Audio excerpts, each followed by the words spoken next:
Puji nama Tuhan. Selamat malam Bapak Ibu, Shalom. Shalom. Bapak Ibu, malam hari ini rindu menikmati lawatan Tuhan. Disampaikan tangan Bapak Ibu, berikan tepuk tangan buat Tuhan Yesus. Saya percaya bahwa urapan Tuhan turun atas setiap kita malam hari ini. Amin. Kita pulang dari tempat ini, kita membawa kemenangan dari Tuhan. Yang percaya katakan amin. Mari bersama-sama kita membuka hati kita, beri yang terbaik buat Tuhan lewat pujian penyembahan kita malam hari ini. Tundukkan kepala kita berdoa. Terima kasih Tuhan Yesus. Kau Bapa yang begitu baik dalam hidup kami. Kau Bapa yang tidak pernah tinggalkan kami Tuhan. Kau Tuhan yang selalu menyertai kami, menyertai sepanjang hidup kami. Dan kami mau berkata penyertaan-Mu sungguh sempurna bagi setiap kami. Terima kasih Tuhan.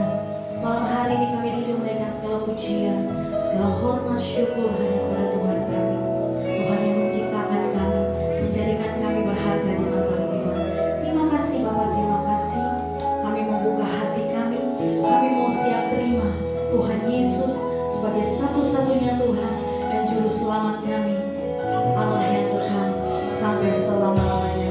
Di dalam nama Tuhan Yesus yang siap memuji dan menyembah Tuhan, bersama-sama kita berkata, amin. Berikan tepuk tangan buat Tuhan Yesus. Mari sama-sama buka hatimu menyembah Tuhan.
Semua pujian kemuliaan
Jesus.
kita malam hari ini, kita diberikan kesempatan untuk kita memberikan persembahan diakonia. Mari bersama-sama kita siapkan persembahan kita. Kita tundukkan kepala, kita berdoa. Kesempatan yang indah Tuhan, malam hari ini kami rindu memberikan persembahan diakonia kami Tuhan. Biarlah persembahan yang dapat kami gunakan untuk memperlebar kerajaan-Mu ke bumi ini, dan bisa membantu sesama kami, dan kami menjadi berkat Tuhan, untuk menjadi perpanjangan tangan-Mu. Dan kami percaya semuanya untuk kemuliaan Tuhan. Terima kasih Tuhan Yesus. Di dalam nama Tuhan Yesus yang siap memberi, bersama-sama kita berkata amin.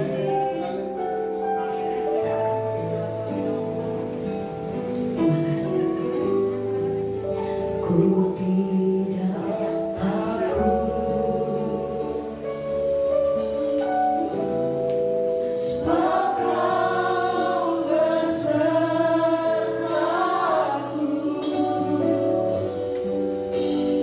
Ku tidak bimbang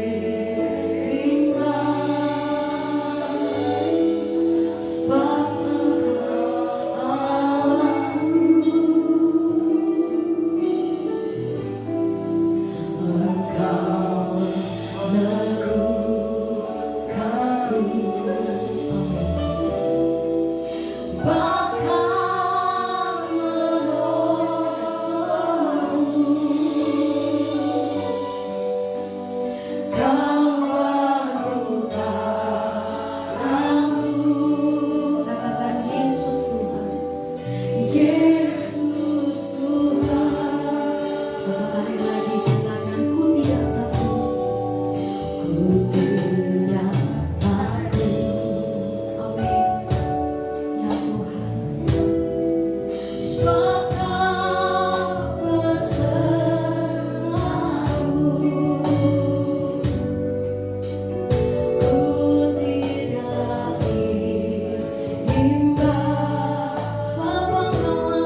kami bangga, berbahagia, bersukacita.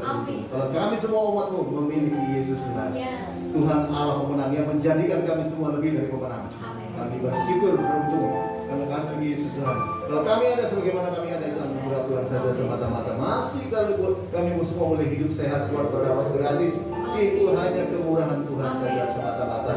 Tuhan, yang kami bisa buat, yang kami bisa lakukan hanya bersyukur, memuji, memuliakan nama Tuhan saja. Kami sudah buka hati kami butuh firman Tuhan. Sebab firman Tuhan itu kekuatan bagi kami. Firman Tuhan yang menuntun setiap langkah kami, menjadikan kami lebih dari pemenang. Firman Tuhan yang menyatakan kesalahan kami dan mendidik kami hidup dalam kebenaran. Urapi setiap kami, hamba-Mu tidak beda dari orang lain. Hamba-Mu itu terbatasan. Urapi hamba-Mu dengan kuasa urapan Kudus Tuhan. Kuasa yang bukan dari Tuhan yang bisa mengambil berkat firman Tuhan. Kami sepakat dalam nama Yesus. Kami patahkan dalam nama Yesus. Kami persilakan terus bekerja berkarya sehingga Tuhan pulang membawa kemenangan dari Tuhan. Dalam nama Yesus semua siap menerima berkat firman Tuhan. Sama-sama katakan amin. Silakan dulu. Shalom. Satu ayat saja. 2 Samuel 12 ayat 8. 2 Samuel 12 ayat yang ke-8.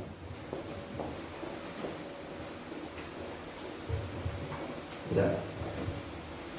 Sudah dapat? Kita baca pelan-pelan, baca sama-sama. 2 Samuel 12 ayat 8. 1, 2, 3. Telah kuberikan isi rumah tuanmu kepadamu dan istri-istri tuanmu ke dalam pangkuanmu. Aku telah memberikan kepadamu kaum Israel dan Yehuda, dan seandainya itu belum cukup, tentu kutambah lagi ini dan itu kepadamu. Tema kita pada saat ini adalah merasa cukup. Bapak Ibu, ada banyak orang percaya tidak menyadari bahwa berkat Tuhan itu diberikan secara berkecukupan. Ada banyak orang Kristen tidak menyadari bahwa berkat Tuhan yang dicurahkan Tuhan, dicurahkan Tuhan itu secara berkecukupan. Mereka merasa bahwa berkat Tuhan itu tidak cukup bagi mereka, karena mereka itu kecil. Mereka merasa, mereka berpikir bahwa berkat Tuhan yang mereka dapatkan itu hanya kecil saja, itu bukan apa-apa, tidak cukup untuk bagi mereka. Sehingga apa terjadi? Akhirnya mereka mulai lari untuk kejar yang lebih. Akhirnya apa terjadi? Mereka mulai lari untuk mengejar untuk kelebihan. Tapi apa yang terjadi? Pada akhirnya ada banyak orang yang sadar, ada banyak orang yang tidak sedikit orang yang sadar, akhirnya sadar bahwa apa yang mereka itu semua yang mereka kejar itu ternyata sia-sia. Apa terjadi? Akhirnya banyak orang akhirnya sadar bahwa semua yang mereka cari, semua kejar itu ternyata tidak mendapatkan lebih bagi mereka, tidak berbuah lebih bagi mereka. Bahkan lebih dari itu, ada saja hal-hal yang membuat mereka akhirnya mengeluarkan uang secara ekstra, termasuk untuk pengobatan sakit karena kelelahan, karena kecapean, untuk mengejar yang lebih itu tadi. Nah, kisah tentang Daud, kisah tentang yang di dalam perikop yang kita baca tadi ini, banyak orang berpikir ini adalah sebagai dosa karena Daud itu berzina dengan Batseba. Kisah tentang Daud yang kita baca tadi, banyak orang menyangka bahwa ini sebagai dosa karena Daud itu berzina dengan Batseba lalu membunuh Uria yang adalah suami daripada Batseba. Saya sampai bingung kenapa kok si Daud ini bisa melakukan dosa? Kenapa kok dia bisa berzina dengan Batseba lalu membunuh Uria? Padahal pada waktu itu dia sedang dekat-dekatnya dengan Tuhan. Pada waktu itu dia sedang dekatnya dengan intim-intimnya dengan Allah. Kenapa kok dia bisa berbuat dosa? Kenapa itu terjadi? Sebab Daud ini dia memberikan kesempatan kepada iblis. Padahal Efesus 4 ayat 27, jangan kau berikan kesempatan kepada iblis. Dia memberikan kesempatan kepada iblis. Apa yang dia lakukan memberikan kesempatan kepada iblis? Karena pada waktu musim berperang, dia tidak ikut berperang. Kita lihat 2 Samuel 11 ayat 1 sampai 4. 2 Samuel 11 ayat 1 sampai 4. Kita baca. Pada pergantian tahun, pada waktu raja-raja biasanya maju berperang, maka Daud menyuruh Yoab maju beserta orang-orangnya dan seluruh orang Israel. Mereka memusnahkan Bani Amon dan mengepung kota Rabah, sedang Daud sendiri tinggal di Yerusalem. 2. Sekali peristiwa pada waktu petang, ketika Daud bangun dari tempat pembaringannya lalu berjalan-jalan di atas suatu istana, tampak kepadanya dari atas suatu itu seorang perempuan sedang mandi. Perempuan itu sangat elok rupanya. 3. Lalu Daud menyuruh orang bertanya tentang perempuan itu, dan orang berkata itu adalah Batseba binti Eliam, istri Uriah orang Het itu. 4.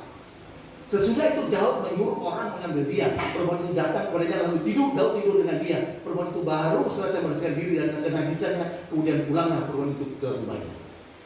Saya bingung ya, kenapa kok Daud ketika dia sedang dekat-dekatnya dengan Tuhan, sedang intim-intimnya dengan Allah, kok dia bisa melakukan dosa, dia bisa berbuat zina dengan Batseba, bahkan membunuh Uriah yang adalah suami daripada Batseba.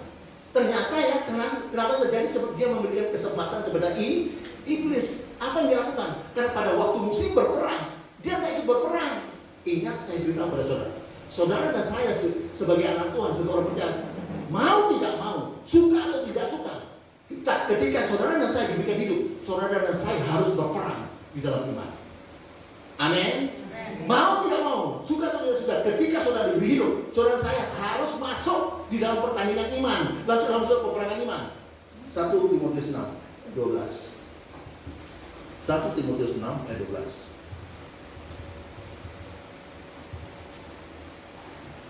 Bertandinglah dalam pertandingan iman yang benar dan rebutlah hidup yang kekal. Untuk itulah engkau telah dipanggil dan telah engkau ikrarkan ikrar yang besar, yang benar di depan banyak saksi. Mau tidak mau, suka atau tidak suka, ketika saudara dan saya diberi hidup, saudara dan saya harus masuk dalam pertandingan iman. Saudara dan saya harus masuk dalam peperangan iman. Mau tidak mau, ketika kita hidup harus masuk. Amin. Ya, nah, kalau tidak masuk seperti Daud, akhirnya dia memberikan kesempatan kepada iblis. Mau tidak mau, kita harus masuk.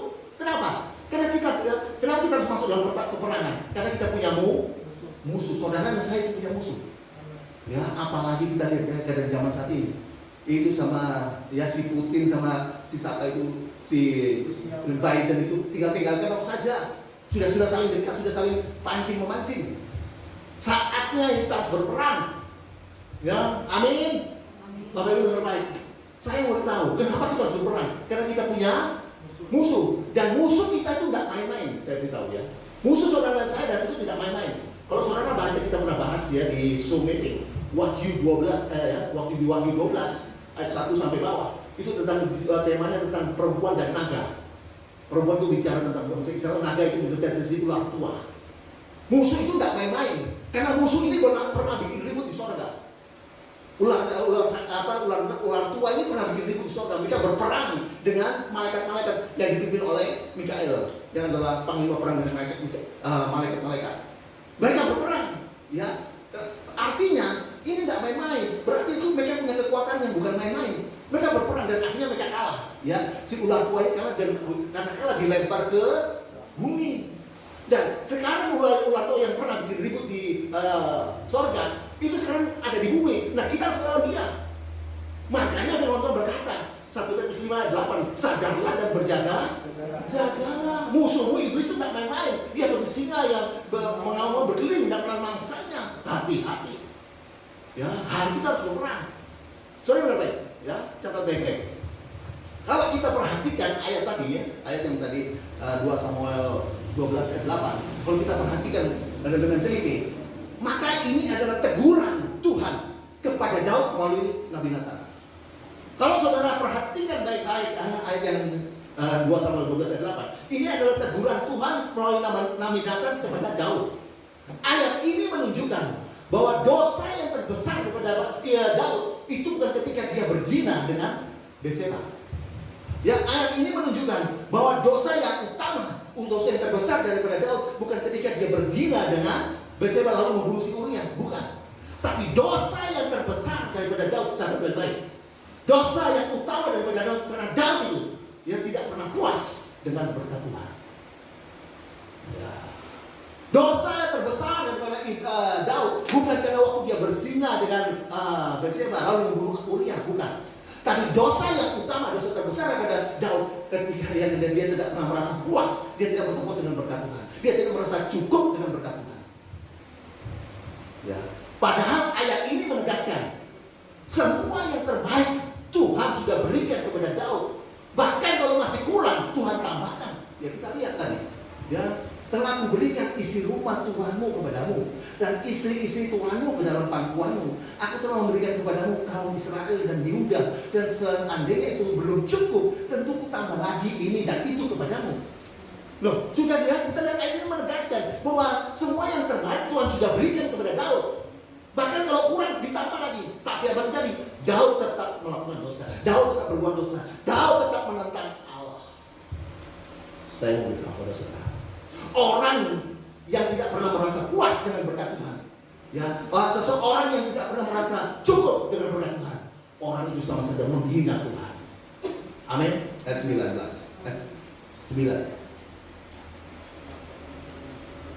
Mengapa engkau menghina Tuhan dengan melakukan apa yang jahat di matanya? Uria orang Het itu kau biarkan ditewaskan dengan pedang, istrinya kau ambil menjadi istrimu, dan dia sendiri telah kau biarkan dibunuh oleh pedang Bani Ammon. Catat baik-baik, dengar baik-baik. Ya, orang yang tidak pernah merasa puas dengan berkat Tuhan, orang yang merasa kurang dengan berkat Tuhan, sama saja nggak percaya Tuhan, sama saja menghina Tuhan. Nah, ada banyak orang saat ini yang tidak pernah merasa puas dengan berkat Tuhan. Ada banyak orang ya yang saat ini yang tidak pernah merasa cukup dengan berkat Tuhan. Bukan hanya umat Tuhan, bukan hanya anak Tuhan, tapi hamba Tuhan yang tidak pernah puas dengan berkat Tuhan, tidak pernah merasa cukup.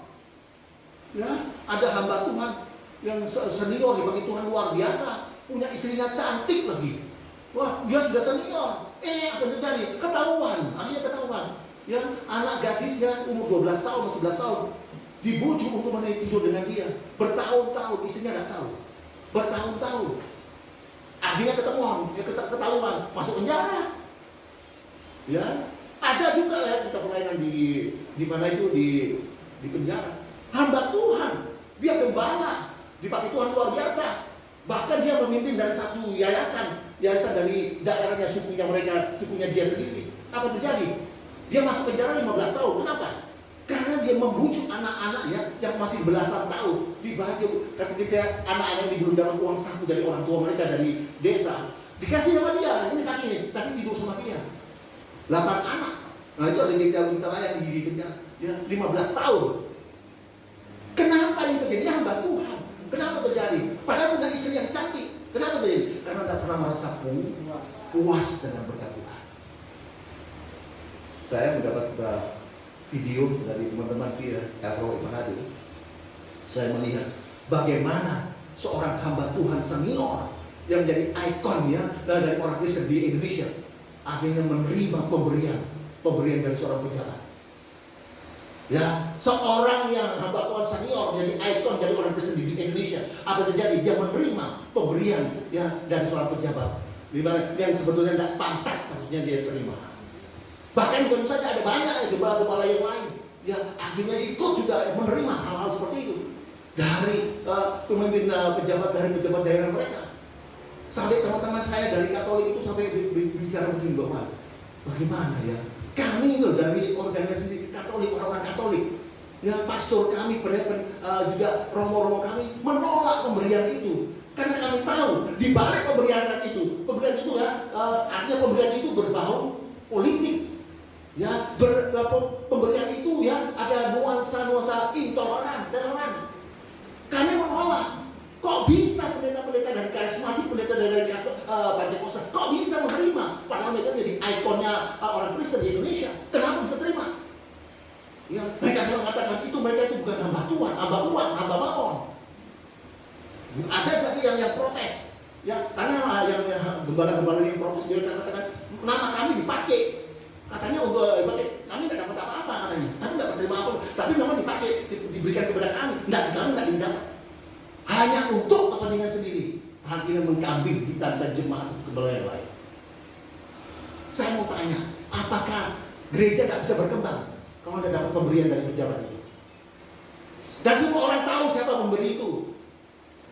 Pemberi itu siapa? Sudah tahu, semua orang tahu.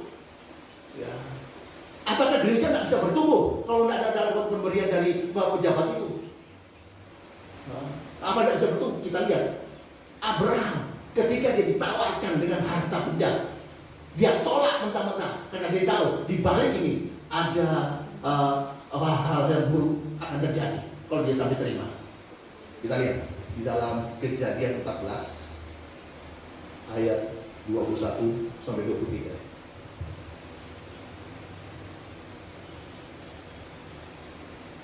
Berkatalah Raja Sodom itu kepada Abram, berikanlah kepada orang-orang itu dan ambillah untukmu harta benda itu. Dua-dua. Tapi kata Abram kepada Raja negeri Sodom itu, aku bersumpah demi Tuhan Allah yang maha tinggi, pencipta langit dan bumi. Dua-tiga. Aku tidak akan mengambil apa-apa dari kepunyaanmu itu, sepotong benang atau tali kasut pun tidak, supaya engkau jangan dapat berkata, aku telah membuat Abram menjadi kaya. Ketika Abram juga ditawarkan dengan benda-benda ya, harta kekayaan, dia tolak karena dia tahu ini pada ujung-ujungnya akan menghancurkan bujang-bujangnya itu, bujang-bujang yang dia layani. Akhirnya akan menghancurkan seperti itu. Dia tahu, dia tolak mentah-mentah. Sebenarnya benang pun dia tidak akan mau terima. Ya, karena dia tahu, ya ini ujung-ujungnya nanti akan menghancurkan jemaatnya, ya orang-orangnya. Karena ditukar dengan jiwa-jiwa yang dia sudah layani. Sementara kita lihat, ya pada hamba Tuhan yang senior jadi ikonnya di Indonesia dan beberapa yang lain menerima itu, ya yang harusnya mereka tahu, yang ujung-ujungnya akan menghancurkan NKRI. Ya.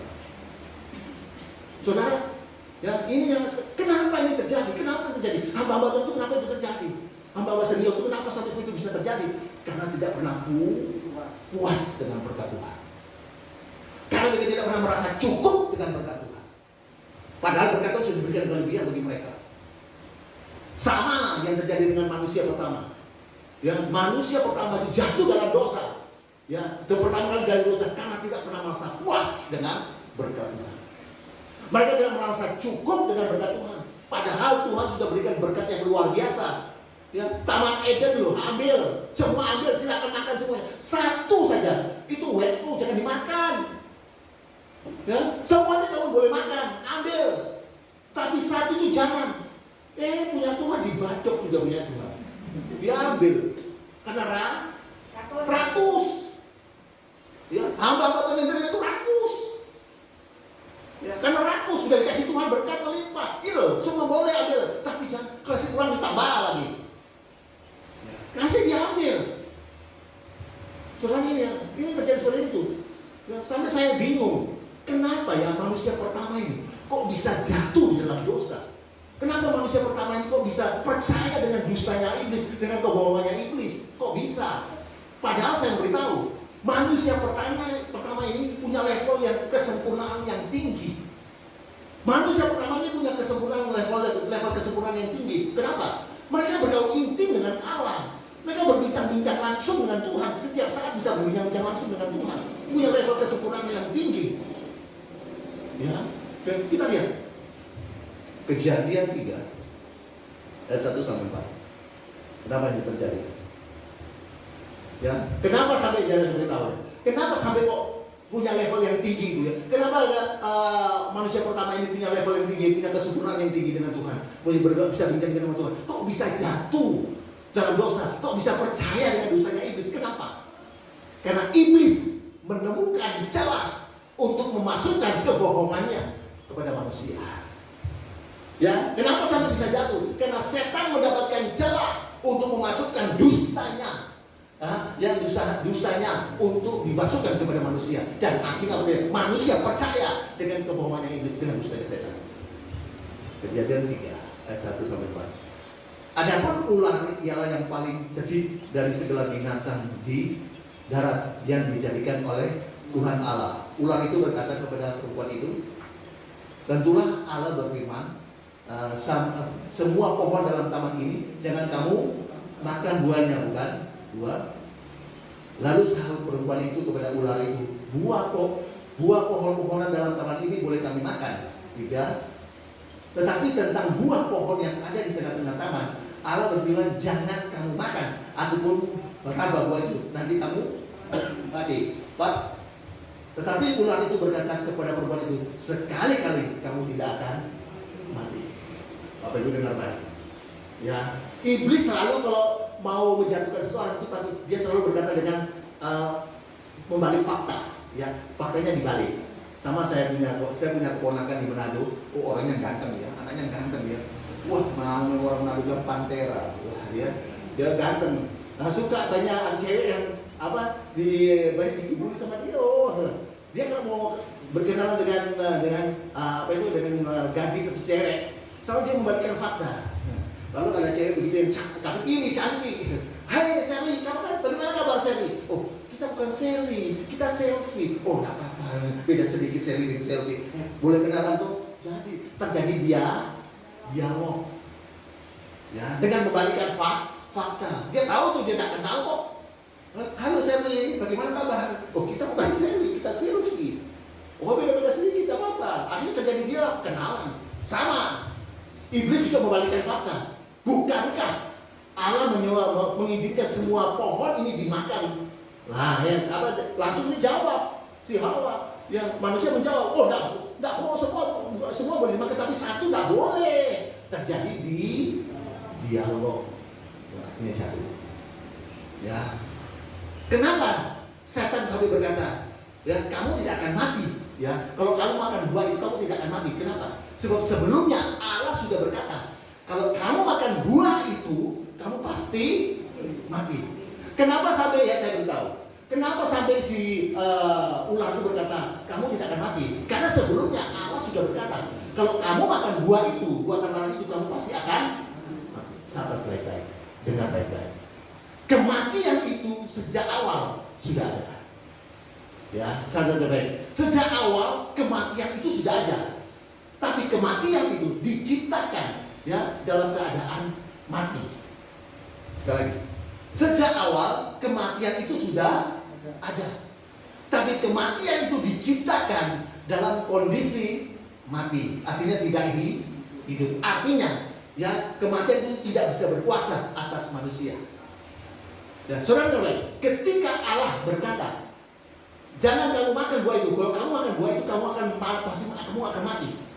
Saudara, ketika Allah berkata seperti itu, ya kalau kamu makan buah itu, kamu akan mati. Artinya dengan baik, ya kamu akan menghidupkan kematian itu kalau kamu tidak taat. Ya, kamu akan menghidupkan kematian yang mati itu. Akan menghidupkan kematian itu. Ya, ketika kamu makan buah terlarang itu. Amin.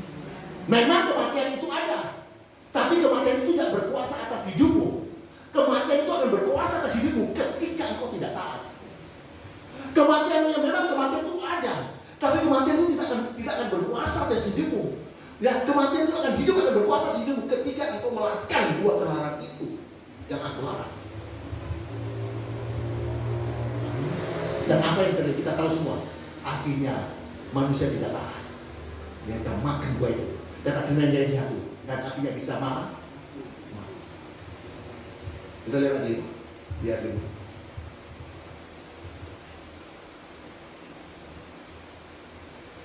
Tetapi Allah mengetahui bahwa pada waktu kamu memakannya, matamu akan terbuka dan kamu akan menjadi seperti Allah.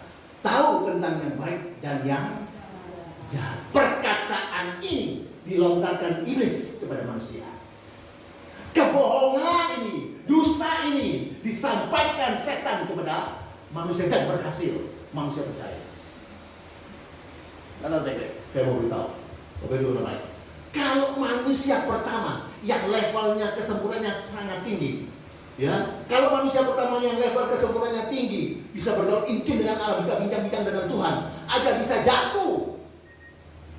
Ya, bagaimana saudara dan saya, ya, yang level kesempurnaan itu jauh dari saudara sempurna, apalagi kita hidup di dunia yang jahat.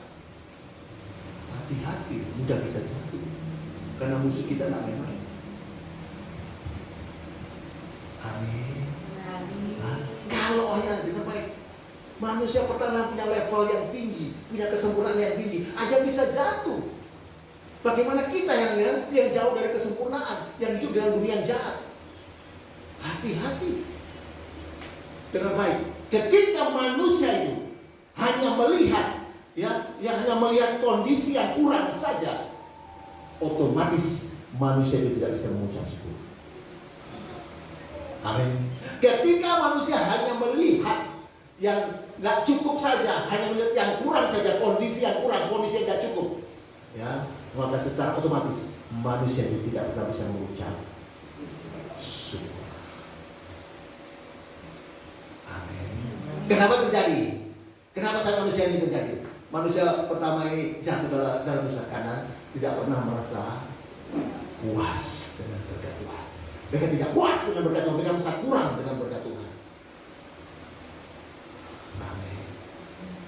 Amin. Hati-hati, jangan sampai kau merasa tidak puas.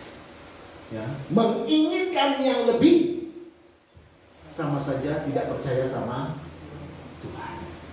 Menginginkan yang lebih, mengingini kelebihan, ya sama saja saya beritahu, ya itu menghina Tuhan. Apalagi menginginkan sesama, milik sesama. Oh, Keluaran 20 ayat 17 berkata, jangan kamu menginginkan milik saudaramu, jangan menginginkan rumah saudaramu, rumah sesamamu, jangan menginginkan. Keluaran 20 ayat 17. Jangan menginginkan ya istri sesamamu. Jangan mengingini rumah sesamamu. Jangan mengingini istrinya atau hambanya laki-laki atau hambanya perempuan atau lebunya atau keledainya atau apapun yang dipunyai sesamamu. Jangan. Ya. Ingat, kalau saudara ingin mengingini yang lebih, kalau saudara ya mengejar yang lebih, mengingini yang lebih atau mengejar kelebihan, hati-hati. Firman Tuhan baru berkata hati-hati. Karena kalau ketika engkau tidak mendapatkannya, engkau akan bertengkar, engkau akan berkelahi, bahkan engkau bisa membunuh. Yakobus 4 ayat 2. Yakobus 4 ayat 2. Kamu mengingini sesuatu, tapi kamu tidak memperolehnya. Lalu kamu membunuh, kamu iri hati, tapi kamu tidak mencapai tujuanmu. Lalu kamu bertengkar dan kamu berkelahi, kamu tidak memperoleh apa-apa karena kamu tidak. Amin. Ya, ketika kita menginginkan yang lebih dari berkat Tuhan yang Tuhan sudah berikan kepada kita, menginginkan lebihan, dan kita tidak dapat, ya, kita bisa bertengkar, bisa berkelahi, bahkan bisa membunuh. Kenapa terjadi? Karena tidak Amin. Memang saya tidak di musik, ya, bahasa panjang-panjang di musik. Ya. Memang saya beritahu Bapak Ibu terbaik. Ya, saya mau beritahu. Ya, kita harus. Ya.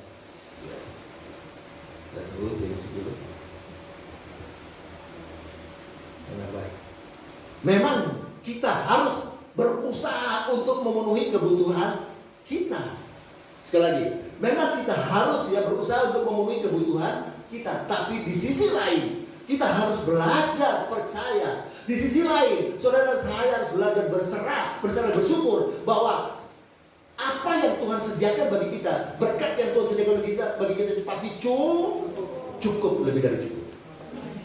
Amin. Sekali lagi, memang kita harus berusaha memenuhi kebutuhan kita. Tapi di sisi lain, kita harus catat baik-baik. Saudara dan saya harus percaya, harus bersyukur, berserah bahwa berkat yang Tuhan berikan kepada saudara saya itu, yang Tuhan sudah sediakan kepada saudara saya itu pasti cukup.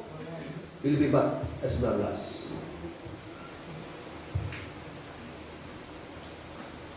Sama-sama, 1, 2, 3. Allahku akan memenuhi segala keperluanmu menurut kekayaan dan kemuliaannya dalam Kristus Yesus. Allahku akan memenuhi semua kebutuhan kita, keperluan kita menurut kekayaan dan Yesus kaya enggak? Kayaknya biasa-biasa atau luar biasa? Wah, luar biasa. Itu akan mencukupi saudara. Masa masih tidak cukup lagi? Amin. Menurut kekayaan dan kemuliaannya dia akan mencukupi.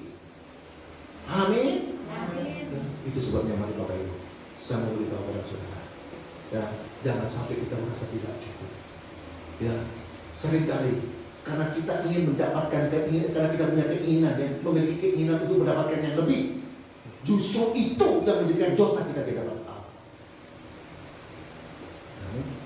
Itu sebabnya mari kita selalu merasa cukup. Ya, kita akan satu pujian Allah itu.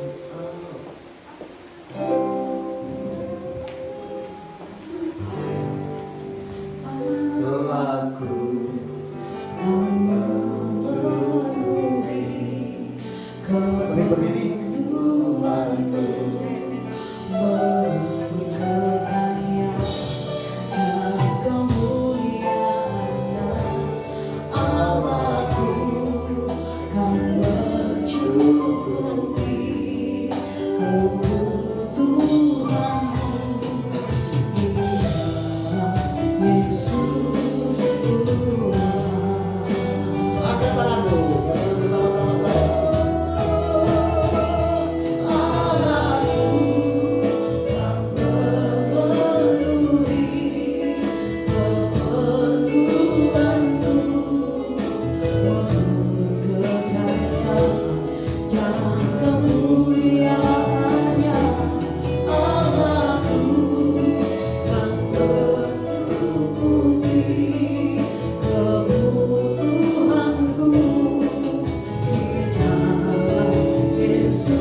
Seringkali kami sebagai anak Tuhan, hamba Tuhan, merasa tidak cukup, merasa kurang atas berkat Tuhan yang Tuhan sudah sediakan bagi kami, sehingga kami terjebak Tuhan di dalam banyak dosa, banyak masalah. Ampuni kami Tuhan, ampuni kami Yesus. Kami mulai kebenaran firman Tuhan, biar kami mau Tuhan selalu merasa cukup. Kami selalu merasa cukup Tuhan. Terima kasih Tuhan. Justru ketika kami merasakan memiliki keinginan untuk mendapatkan yang lebih lagi, justru itu seringkali menjadikan dosa dalam hidup kami, dosa terhadap Tuhan. Roh Kudus menerangkan firman bagi kami, mampukan kami untuk melakukannya, memegang janji firman Tuhan. Terima kasih Tuhan, terima kasih. Terima kasih Tuhan. Dalam puji hormat sesungguhnya, Roh Kudus menerangkan setiap firman bagi kami, mampukan kami untuk melakukannya. Berkati setiap jemaat ini dimanapun berada, mereka selalu merasa cukup dengan pemberian Tuhan. Mereka selalu merasa cukup dengan puas dengan berkat Tuhan. Terima kasih umat dimanapun berada, yang sakit Tuhan dan sembuhkan. Terima kasih Tuhan. Kami mau berdoa bagi jemaat dalam pergumulan ekonomi, dalam pergumulan ke Tuhan pekerjaan, dalam pelayanan Tuhan yang campur tangan Tuhan. Kebutuhan jemaat yang cukup Tuhan. Berkat dari utara sana membuat tercurah di setiap umat Tuhan dimanapun berada. Terima kasih kami tetap berdoa untuk Tuhan bagi jemaat yang berbisnis Tuhan, bekerja, buat mereka berhasil, dijauhkan daripada kemacetan, dijauhkan daripada kegagalan, dijauhkan Tuhan daripada kebangkrutan, buat mereka berhasil sukses Tuhan. Terima kasih Tuhan, terima kasih bukan dari kepala, bukan dari orang guru. Anak-anak jemaat yang sudah kuliah, bahkan yang masih bersekolah, Tuhan buat mereka berhasil, akal budi pemikiran kemampuan tambahkan bagi mereka, buat masa depan yang cerah dan sediakan bagi mereka. Terima kasih Tuhan, terima kasih. Dan kami juga menyerahkan juga Tuhan bagi Tuhan program-program PDH Voice. Tuhan bagi itu doa pagi, bagi itu ibadah Zoom meeting, bagi itu juga ibadah YouTube tatap muka, doa puasa, doa WA, doa juga di rumah-rumah. Tuhan Yesus kami serahkan dalam tangan Tuhan. Terus memberkati berkarya. Rencana kami hamba suami istri tim akan melayani di Manado. Bulan depan Tuhan yang bisa serahkan dalam tangan Tuhan. Jadikan kami berkat, kami boleh menjadi berkat Tuhan. Sudah bekerja berkarya Tuhan. Terima kasih Tuhan, terima kasih. Semua yang sudah menumpang pelayanan PDL Tuhan kembalikan berkat mereka dalam dipatkan Tuhan. Terima kasih Tuhan. Tim juga yang sudah menumpang pelayanan berkati mereka. Terima kasih Tuhan, terima kasih. Selain itu Tuhan, Tuhan akan kembali ke rumah masing-masing serta lindungi dan kami akan menerima berkat Tuhan. Cuma angkat tanganmu dan terimalah berkat damai sejahtera dari Allah Bapa. Jaminan keselamatan pasti selamat dari Yesus Kristus yang dijamin dengan kematian, kebangkitan, kenaikan dan kedatangan Yesus yang kedua kali untuk menjemput kita ke masuk kerjaan surga. Pertolongan, penyertaan, pembelaan, perlindungan, pemeliharaan Yesus yang luar biasa meninggalkan. Sukacita, damai sejahtera, persekutuan, penghiburan, kuasa urapan dan kesedihan luar biasa meninggalkan. Menyertai kita dalam jalan sampai malam atau sekali kali dan sampai selama-lamanya. Dalam nama Yesus, semua sudah tiba berkat Tuhan. Sama-sama katakan. Kita berikan persembahan. Silakan duduk kembali Bapak. Mari sama-sama kita siapkan persembahan kita. Kita tundukkan kepala, kita berdoa. Kesempatan yang indah ini Tuhan, kami rindu mengembalikan yang terbaik kepadamu. Lewat persembahan kami, kamu berkati setiap tangan kami yang memberi, kamu berkati setiap usaha, pekerjaan yang kami lakukan. Kami percaya Tuhan Yesus yang sanggup memberkati setiap kami dengan berlimpah-limpah. Terima kasih Tuhan, terima kasih. Di dalam nama Tuhan Yesus dan sukacita kami memberi. Siap memberi, bersama-sama kita berkata, amin. Sambil Bapak Ibu memberikan korban persembahan, kita akan mengangkat sebuah pujian. Jalan bersama Tuhan, masih ada sukacita. Jalan bersama Yesus, hatiku kan sejahtera. Oh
Mari